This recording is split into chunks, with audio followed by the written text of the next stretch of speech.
Bab 4. Murid baru, masalah baru, dan teknik yang bikin pingsan. Pagi itu di Sekte Langit Hijau, suasana seperti biasa. Para murid sibuk berlatih, para tetua sibuk sok bijak, dan para pelayan sibuk kabur dari pekerjaan. Namun ada satu hal yang berbeda hari ini. Liun, si anak pelayan abadi, kini berdiri di depan aula utama dengan pakaian baru. Jubah biru tua dengan bordiran awan keemasan.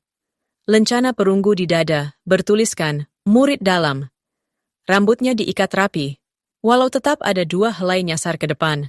Dan wajahnya, walau tetap tampak ngantuk, sekarang memancarkan aura. Sedikit lebih legal untuk eksis di aula utama. Kenapa saya jadi murid dalam tiba-tiba? Apa karena saya lulus ujian darah itu? Tanya Liun, setengah kagum, setengah curiga jebakan. Guru Feng hanya menjawab pendek. Karena segel di tubuhmu. Dan karena Sekte Langit Hijau mau klaim kamu duluan, sebelum sekte lain tahu kamu hidup.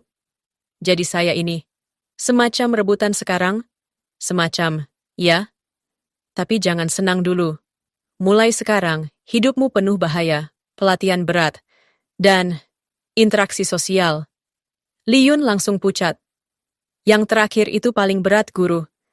Namun bahkan sebelum dia sempat protes lebih jauh, dia langsung dilempar masuk ke aula teknik. Dan disinilah masalah baru dimulai. Aula itu penuh dengan murid-murid dalam lain. Semua tampak kuat, tampan, atau minimal sangar. Liun melangkah masuk, seperti anak baru, pindahan dari desa seberang. Dan seperti sudah ditakdirkan, semua mata langsung tertuju padanya. Itu bukan si anak pelayan yang dulu sering nyolong roti dapur? Serius dia jadi murid dalam? Kayaknya sistem penerimaan sekte mulai error. Liun hanya tersenyum kaku, sambil berdoa dalam hati agar tidak ada yang lempar batu. Tapi harapannya hancur saat seorang murid bertubuh besar maju ke depan. Namanya Wu Gang, murid dalam senior. Terkenal sebagai pemilik teknik pukulan yang bisa bikin kerbau pingsan dan ego sebesar planet kecil. Wu Gang mendekat dan menepuk bahu Liun. Keras, tentu saja. Kau anak baru ya? Kita di sini punya tradisi, katanya sambil menyeringai. Siapapun yang masuk tanpa duel pembuka, nggak dianggap. Liun mencoba menghindar. Saya ini anak damai, bro. Lulusan sekolah nyapu, bukan akademi berantem. Tak peduli, jawab Ugang, sudah siap dengan jurus. Dan sebelum Liun sempat melarikan diri ke bawah meja, duel langsung dimulai. Tapi anehnya, saat Ugang melancarkan serangan, tubuh Liun bergerak sendiri. Kakinya melompat ke samping, tangannya mengangkat, dan aura dari segel langit di dadanya menyala, menyalurkan gerakan otomatis yang entah dari mana datangnya. Tangannya berputar, memutar tubuh lawan, dan Ugang terlempar keluar aula, mendarat dengan gaya ninja yang gagal mendarat. Semua terdiam.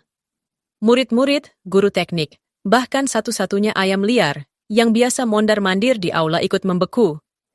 Liun sendiri hanya menatap tangannya dengan tatapan kosong. Apa barusan saya jadi karakter utama Donghua? Seorang guru senior menghampirinya dengan mata menyipit. Teknik tadi, itu bukan teknik biasa. Itu jurus warisan dari aliran surgawi kuno. Kau tahu dari mana itu? Liun mengangkat bahu. Saya sih tadi cuman refleks. Serius, kayaknya ini autoplay dari segel. Semua terdiam lebih lama. Dan di sudut ruangan, seorang gadis bermata tajam dan rambut panjang menyipitkan mata ke arahnya.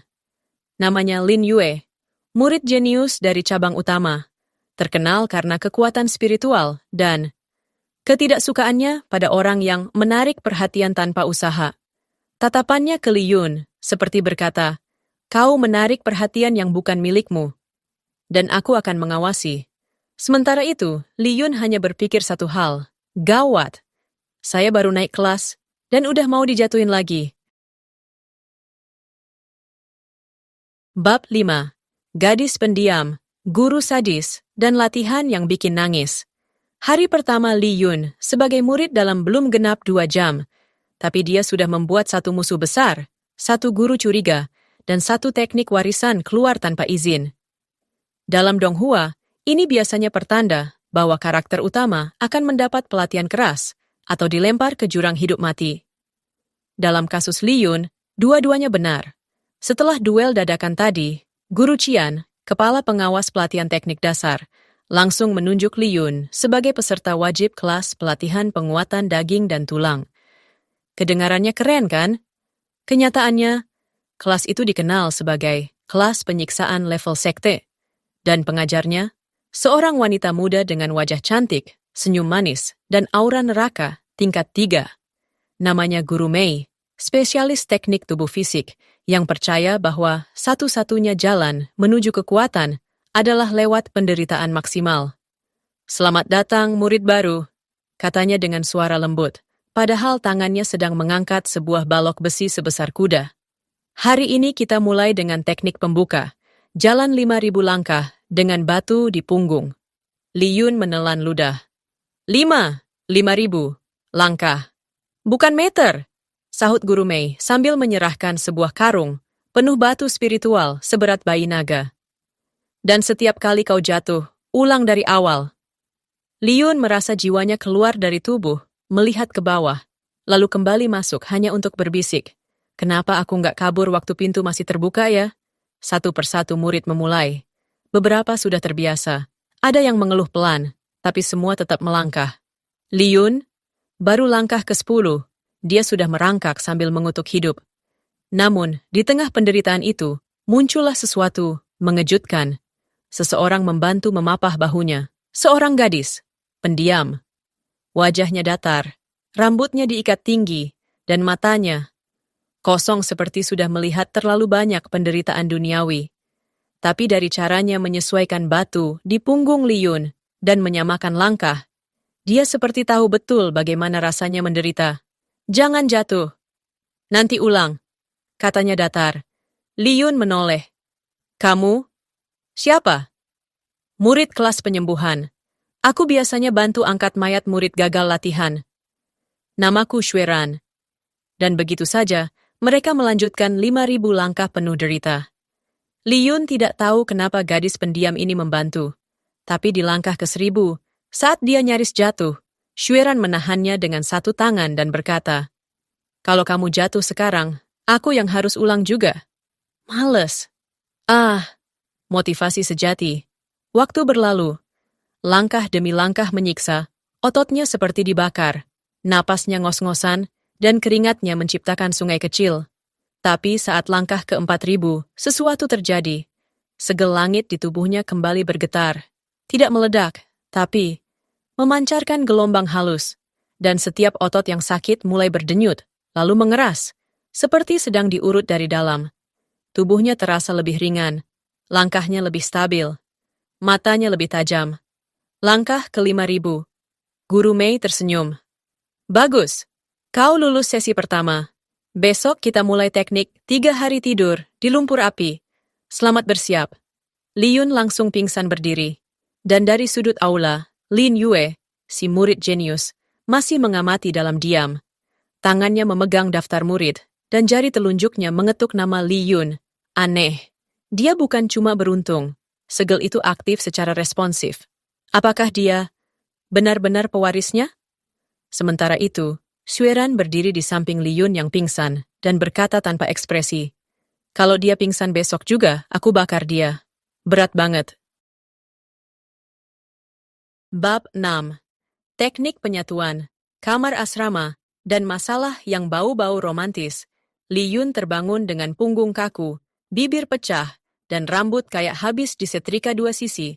Semua efek dari latihan 5.000 langkah neraka plus beban hidup. Namun yang paling mengejutkan bukan rasa sakitnya, tapi tempat dia bangun. Dia berada di dalam kamar asrama murid dalam, tempat yang selama ini cuma bisa dia lihat waktu bawa sapu. Kamar itu luas, berbau dupa mahal, dan punya kasur empuk yang kalau disentuh, rasanya bisa bikin orang langsung lupakan cita-cita kultivasi. Di sudut kamar ada meja meditasi, rak berisi gulungan teknik, dan secangkir teh panas. Li Yun mendekat, mencium aroma tehnya. "Ini, teh akar giok putih? Teh kelas atas? Dulu saya cuma bisa seduh air daun pisang belakang dapur." Sambil menikmati teh, dengan gaya sok tenang, padahal tangan gemetaran bahagia.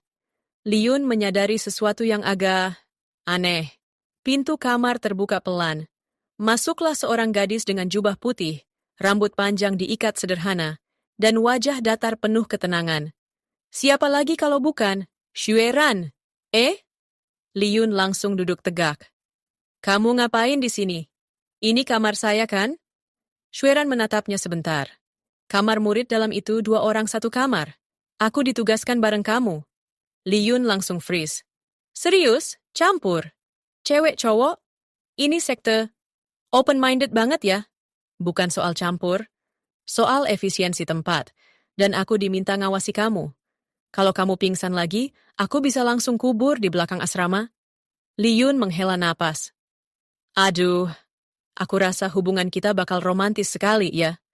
Tapi sebelum dia sempat menyerap kenyataan ini lebih jauh, sebuah gulungan teknik di meja menyala pelan. Warna emas lembut muncul dari simbol di dadanya, memancar ke arah gulungan itu dan fush! Gulungan terbuka sendiri. Li Yun kaget. Itu teknik siapa? Saya belum siap mental. Xueran melirik. Itu teknik penyatuan. Biasanya hanya bisa dibuka oleh murid tingkat atas. Tapi segelmu. Membuka pakai auranya sendiri. Gulungan itu memancarkan cahaya dan membentuk tulisan di udara. Teknik penyatuan jiwa dan tubuh. Langkah awal menuju tubuh ilahi. Li Yun menggaruk kepala. Nama tekniknya keren, tapi terdengar sangat susah ya. Karena memang susah. 1 dari 100 murid gagal total, dan 99 lainnya gagal juga. Tapi kamu bisa coba. Kalau meledak, aku udah siap ember air. Li Yun menatap teknik itu dalam-dalam. Ia bisa merasakan arus energi dari segel di tubuhnya, terhubung ke tulisan di udara. Suara Yanqian bergema samar di pikirannya, seperti sisa kaset lama. Tubuhmu adalah pintu, jiwa adalah kunci. Gabungkan keduanya, maka kamu bisa teleport ke warung sebelah. Tunggu, itu salah kaset. Li Yun menarik napas dan duduk bersila. Ia mulai mengikuti langkah-langkah dari teknik itu. Meditasi. Fokus. Salurkan energi ke pusat dada. Satukan dengan napas. Bayangkan tubuh sebagai ruang kosong, jiwa sebagai cahaya. Tapi begitu mencapai tahap ketiga, tubuhnya mulai bergetar. Cahaya dari segel menyala lebih terang. Aura spiritual menari di udara, membentuk pusaran mini yang menyedot semua benda ringan di kamar. Termasuk gulungan teknik, cangkir teh, dan sandal Xueran. Sandalku? Bentak Xueran, akhirnya kehilangan ekspresi datarnya untuk pertama kali. Namun tepat saat aura mencapai puncak, gelombang Qi meledak dari tubuh Li Yun, membantingnya ke belakang dan menghantam dinding. Asap mengepul dan dia jatuh dalam posisi yoga yang belum pernah diciptakan. Xueran mendekat, menatap tubuh gosong ringan Li Yun yang masih mengepulkan asap. Kamu gagal. Li Yun membuka satu mata. Tapi tekniknya aktif. Dikit. Kan? Kalau itu namanya aktif, Xueran menatap sandal bolongnya, berarti teknik memasak kamu juga aktif barusan. Dan saat itu juga, dari luar kamar terdengar suara langkah kaki cepat. Seorang murid berlari ke dalam dengan wajah panik. Li Yun, cepat ke aula utama. Ada utusan dari Sekte Bintang Merah. Mereka cari kamu. Li Yun bangkit setengah sempoyongan. Cari saya? Untuk apa? Murid itu menelan ludah. Katanya, ada hubungan darah antara kamu dan salah satu pewaris utama mereka. Li Yun mengedip. Xueran melirik. Sandal bolongnya mengepul. Dan dunia Li Yun, sekali lagi, resmi dilempar ke dalam kekacauan. Bab 7. Pewaris palsu, rencana gila, dan gadis misterius dari sekte sebelah. Li Yun berdiri di tengah aula utama sekte dengan napas tak menentu. Di sekelilingnya, para tetua dan guru memandang dengan tatapan serius. Udara di ruangan begitu tegang, sampai-sampai semut pun mungkin bakal jalan jinjit. Di hadapannya berdiri 3 orang dari Sekte Bintang Merah, sekte terkenal karena kekuatan tempurnya dan reputasinya yang drama banget. Pemimpin rombongan adalah pria tua, berjenggot merah api, matanya tajam seperti elang yang baru diputus pacar. Di sebelahnya berdiri seorang wanita muda, berjubah merah marun, wajahnya cantik dan tenang, tapi auranya menjerit. Aku bisa hancurkanmu sambil tersenyum. Si pria tua melangkah maju. Namamu? Liyun? Liyun meneguk ludah. Iya, itu... saya. Kami datang bukan untuk mengancam, tapi untuk mengonfirmasi. Apakah kau tahu siapa ayah kandungmu? Liyun mengangkat alis. Ya, saya pikir itu penjaga dapur yang sering ngasih saya nasi basi waktu kecil. Gadis di samping pria tua itu mencibir halus. Tetua berjenggot merah menarik napas panjang, lalu mengeluarkan gulungan bercahaya dari lengan bajunya. Saat dibuka, muncul bayangan samar. Seorang pria muda dengan wajah mirip Liyun, tapi dengan rambut lebih rapi dan aura yang membuat lutut ingin sujud otomatis. Ini adalah pewaris pertama kami, Li Cheng. 20 tahun lalu, ia menghilang dalam misi rahasia. Sebelum itu, ia sempat menjalin hubungan dengan seorang wanita dari sekte langit teratai putih. Kami menduga, kau adalah putranya. Suasana hening. Bahkan jangkrik pun menahan napas. Liyun menatap bayangan itu. Wajahnya memang mirip. Tapi sebelum ia sempat merasa dramatis, Sueran, yang duduk di sudut aula sambil mengompres sandal bolong, berkomentar datar. Jangan GR dulu. Muka mirip itu bisa karena karma buruk dari kehidupan sebelumnya. Liyun menoleh. Bisa nggak sekali aja kamu dukung aku? Tetua dari Sekte Bintang Merah melanjutkan. Kami ingin membawa Liyun ke sekte kami untuk tes darah spiritual dan aktivasi garis keturunan. Jika benar, maka dia akan menjadi pewaris resmi?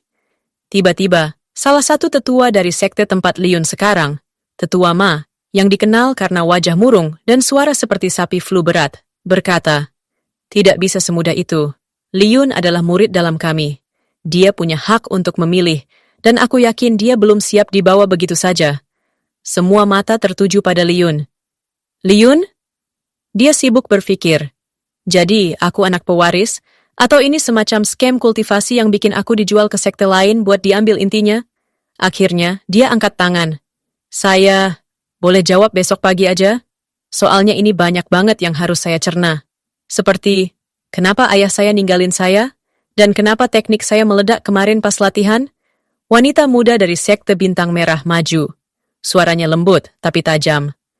Nama saya Li Xian'er, dan aku. Mungkin adik tirimu. Tapi kalau kamu terbukti bukan darah Li Cheng, maka kamu hanya pewaris palsu. Liyun mengerutkan kening. Oke, jadi saya bisa jadi kakakmu. Atau cuman anak random yang lagi sial. Li Xian'er tersenyum dingin. Tepat sekali. Seketika, semua mulai merundingkan. Para tetua, guru, dan bahkan Sueran, yang entah kenapa sekarang sedang ngitung biji teh di tangan. Namun, saat semua terlihat fokus, cahaya dari segel Liyun tiba-tiba menyala samar. Hanya dia yang merasakannya. Ada bisikan pelan yang muncul dalam pikirannya. Suara Yan Qian, waktunya membangkitkan bagian kedua segel. Tapi ingat, tidak semua darah bisa menanggung kebenaran. Liyun terdiam. Besok dia akan pergi ke Sekte Bintang Merah untuk menjalani tes darah spiritual. Tapi jauh dalam hatinya, ia tahu, apapun hasilnya, hidupnya tak akan pernah sama lagi. Bab 8. Tes darah, rahasia lama, dan gadis yang ternyata bukan adik. Pagi itu, udara di sekitar Sekte Bintang Merah terasa lebih tebal dari biasanya. Bukan karena kabut spiritual atau gangguan energi, tapi karena tegangnya suasana hati Liyun. Dia berdiri di tengah aula besar milik sekte yang baru ia injak, dikelilingi pilar merah dan patung singa api yang tampak seperti siap nyambit siapa saja yang kurang ajar. Di hadapannya, sebuah altar kristal berdiri tegak. Di atasnya, cawan perak ukiran naga, berisi cairan bening yang berputar perlahan seperti sup spiritual mahal. Tetua berjenggot merah, yang ternyata bernama Tetua Hong, memandang Liyun serius. Letakkan setetes darahmu di dalam cawan. Kalau kamu benar keturunan Li Cheng, maka cairan itu akan menyala merah keemasan. Kalau tidak, ya, paling cuma buih dikit. Liyun menatap jari telunjuknya, lalu jarum kecil yang disodorkan padanya. Ini jarumnya steril kan? Li Xian'er, yang berdiri di samping altar, menahan senyum tipis. Kalau kamu takut jarum, bisa kugigitin aja langsung. Aku pikir kamu adik. Kenapa gigit-gigit? Belum tentu adik, kan? Jawabnya enteng sambil menaikkan alis. Liyun merasa jantungnya skip satu ketukan. Entah karena deg-degan, atau takut dijadiin korban ritual. Dengan hati-hati, dia tusuk jarinya dan meneteskan setitik darah ke dalam cawan. Semua menahan napas. Detik pertama, tak ada reaksi, cuma permukaan cairan beriak pelan. Detik kedua, warna merah muda muncul perlahan. Detik ketiga, cahaya merah keemasan menyembur naik seperti kembang api, memutar di udara dan membentuk simbol naga bermahkota. Seluruh aula bergetar pelan. Beberapa tetua sampai menjatuhkan cangkir teh. Bahkan patung singa api tampak mendadak lebih hidup dari biasanya. Tetua Hong menatap dengan mata membelalak. Ini bukan cuman keturunan Li Cheng. Ini aktivasi darah murni keluarga utama. Li Xian'er menoleh pelan ke arah Li Yun. Berarti, kamu bukan hanya calon pewaris.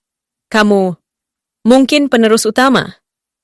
Li Yun, dia malah panik. Tunggu. Kalau darahnya terlalu bagus, nanti saya disuruh nikah politik sama cewek yang punya naga ya? Saya belum siap nikah. Saya bahkan belum punya sabun muka khusus. Tetua Hong tertawa keras. Kau lucu anak muda, tapi kamu harus tahu, ini bukan lagi soal pilihan. Dunia luar takkan diam jika tahu segel langit aktif dalam dirimu, dan kau punya darah Li Cheng. Musuh ayahmu masih berkeliaran, dan beberapa mungkin ada di dalam sekte ini sendiri. Li Yun menelan ludah. Wow, penuh drama keluarga ini. Li Xian'er berjalan mendekat. Wajahnya masih datar, tapi matanya menatap penuh emosi yang sulit ditebak. Ia berbisik, dan, soal aku jadi adikmu. Sebenarnya aku bukan anak kandung Li Cheng. Aku diangkat. Li Yun menatapnya. Jadi kita nggak sedarah? Li Xian'er mengangguk. Li Yun menunduk, memejamkan mata. Oke, ini membuat semua candaan kita kemarin jadi makin riskan ya. Tiba-tiba, suara teriakan dari luar aula memecah ketegangan. Musuh menyerang.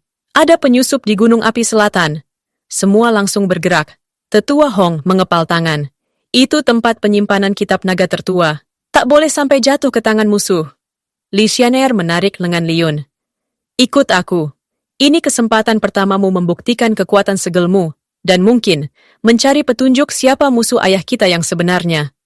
Li Yun mengangguk pelan, lalu berseru. Ayo, kita kultivasi sambil lari. Dan dengan langkah cepat, mereka melesat ke arah Gunung Api Selatan. Tempat bahaya, rahasia, dan konfrontasi besar sedang menanti. Bab 9. Gunung Api, Kitab Naga, dan Kebenaran di Balik Kematian. Sang ayah, Gunung Api Selatan, bukanlah tempat biasa. Udara di sekitarnya panas membakar. Bahkan batu-batu di jalan pun mengeluarkan asap tipis, seolah baru keluar dari panci kukus. Li Yun, yang baru pertama kali ke sini, berkeringat seperti penjaga toko yang ditegur pelanggan karena salah kembalian. Ini? Serius tempat penyimpanan kitab suci? Gak ada kipas gitu? Keluhnya sambil menyeka keringat pakai lengan baju. Li Xian'er berlari di depannya dengan langkah lincah, tampak tak terganggu sama sekali. Tempat ini diciptakan untuk membakar roh jahat yang mencoba mendekat, tapi juga bikin kulitmu glowing kalau kuat. Ah, jadi ini, spa ekstrim? Gumam Li Yun sambil nyaris tergelincir di batu licin. Di balik lereng curam, tampak sebuah kuil tua dari batu hitam, dikelilingi kobaran api spiritual. Di atas pintunya tertulis huruf kuno, Kitab Naga Abadi. Tapi tak ada waktu mengagumi, karena di depan pintu sudah berdiri sosok berjubah hitam, wajahnya tertutup topeng bertanduk. Penyusupnya? Tanya Li Yun pelan. Li Xian'er mengangguk. Dan aku yakin, dia tahu kau datang. Sosok bertopeng menoleh perlahan. Suaranya terdengar dingin dan dalam, seperti batu jatuh ke sumur kosong. Li Yun, akhirnya kau datang. Anak dari pria yang membuatku kehilangan segalanya. Li Yun memicingkan mata. Siapa kamu? Namaku. Tidak penting, tapi kau bisa memanggilku, bayangan abu. Li Yun menoleh ke Xian'er. Kenapa penjahat di dunia ini selalu punya nama puitis sih? Gak ada yang namanya Pak Budi Jahat gitu? Bayangan abu mengangkat tangannya dan api hitam menyembur keluar. Tanah bergetar dan langit mendadak memerah. Li Xian'er langsung menghunus pedangnya. Jaga dirimu, dia pengguna api roh kegelapan, salah satu elemen terlarang. Li Yun mundur selangkah, tapi tiba-tiba, segelnya bersinar lagi. Kali ini lebih terang, lebih panas, dan lebih berisik. Karena entah kenapa, suara Yan Qian muncul lagi di kepalanya. Waktunya bangkit, pemilik segel. Bukalah halaman kedua. Jurus tendangan naga mabuk. Li Yun tertegun. Serius? Nama jurusnya itu? Bisa nggak sedikit lebih karismatik? Namun tubuhnya bergerak sendiri. Dalam sekejap, dia melompat, memutar di udara, dan kaki kanannya menendang udara, menciptakan gelombang api emas yang menabrak bayangan abu keras sekali, hingga pria itu terpental ke tembok kuil. Seketika suasana hening. Li Yun mendarat dengan kaki agak goyah. Oke, itu barusan. Kerasa enak banget. Bayangan abu bangkit perlahan, darah hitam menetes dari balik topengnya. Kau sudah membangkitkan teknik kuno itu juga? Li Xian'er berdiri di samping Li Yun. Wajahnya terkejut. Itu jurus milik Li Cheng, jurus yang konon digunakan terakhir kali saat dia menghilang. Li Yun terdiam. Dadanya bergetar. Entah karena segel, atau emosi aneh yang mulai tumbuh. Bayangan abu mundur, lalu melompat menghilang ke dalam kabut api. Tepat saat itu, pintu kuil terbuka sendiri. Angin panas berhembus dari dalam, membawa aroma kuno dan kekuatan besar. Li Yun melangkah pelan masuk, diikuti Xian'er. Di dalamnya, di atas altar batu, terdapat sebuah kitab tebal berlapis besi, dengan simbol naga menyala di sampulnya. Kitab naga abadi. Tapi sebelum ia bisa menyentuhnya, suara dari balik dinding bergema. Jika kau membuka kitab ini, maka ingatan ayahmu juga akan bangkit. Li Yun menatap Xian'er. Aku nggak siap lihat ayahku nangis sambil curhat loh. Xian'er tersenyum lembut. Kau harus siap untuk apapun, Yun, karena perjalananmu baru saja dimulai. Dan dengan satu tarikan napas panjang, Li Yun mengulurkan tangan dan menyentuh kitab naga abadi. Bab 10. Ingatan Sang Ayah, kebenaran yang tersembunyi, dan jurus terlarang yang terbangun. Saat jari Li Yun menyentuh permukaan kitab naga abadi, cahaya keemasan meledak keluar dari dalam kitab, menyelimuti tubuhnya. Ruangan berguncang pelan, lalu tiba-tiba, segalanya menjadi hening. Li Yun merasa seperti terhisap ke dalam ruang kosong. Tanpa lantai, tanpa langit. Hanya lautan cahaya, dan suara bisikan samar. Satu suara perlahan menjadi jelas. Dalam. Berat. Tapi hangat seperti pelukan pertama setelah puasa 3 hari. Li Yun, anakku. Li Yun menoleh. Di depannya muncul bayangan seorang pria muda dengan jubah panjang dan rambut perak berkilau. Wajahnya sangat mirip dirinya sendiri, hanya saja dengan aura, protagonis utama 300 episode. Aku adalah Li Cheng, ayah kandungmu. Jika kau melihat ini, berarti segel langit dalam tubuhmu telah terbangun. Dan kau adalah harapan terakhir dunia ini. Li Yun mengangkat tangan. Tunggu, dunia? Harapan terakhir? Saya baru bisa jurus tendangan mabuk kemarin, ayah. Bayangan Li Cheng tertawa kecil. Kau pasti banyak bertanya, mengapa aku pergi? Mengapa aku tak pernah kembali? Mengapa nasi di dapur sektemu sering basi? Jawabannya, karena pengkhianatan. Li Yun memicingkan mata. Jadi ini bukan sekadar drama keluarga? Tidak, anakku. Saat kau lahir, dunia kultivasi mulai diguncang oleh kekuatan dari luar dimensi. Dimensi tempat para penjaga langit dulu dikurung. Aku bersama sekutu-sekutuku berusaha menyegel mereka. Tapi, salah satu dari kami mengkhianati kami semua. Namanya Qin Mo. Ia adalah saudara angkatku. Dan mungkin, saat ini dia menyamar sebagai salah satu tetua besar sektemu. Li Yun menelan ludah. Oke. Jadi, pengkhianat ini sekarang bisa ada di mana aja. Termasuk, mungkin orang yang tiap hari nyuruh saya nyapu halaman? Tepat. Dan karena itu, kau harus berhati-hati. Segel langit dalam tubuhmu bukan hanya warisan, tapi juga kunci untuk membuka atau mengurung kembali dimensi penjaga. Kau harus kuasai semua jurus di dalam kitab ini, terutama Satu jurus terakhir yang bahkan aku sendiri gagal sempurnakan.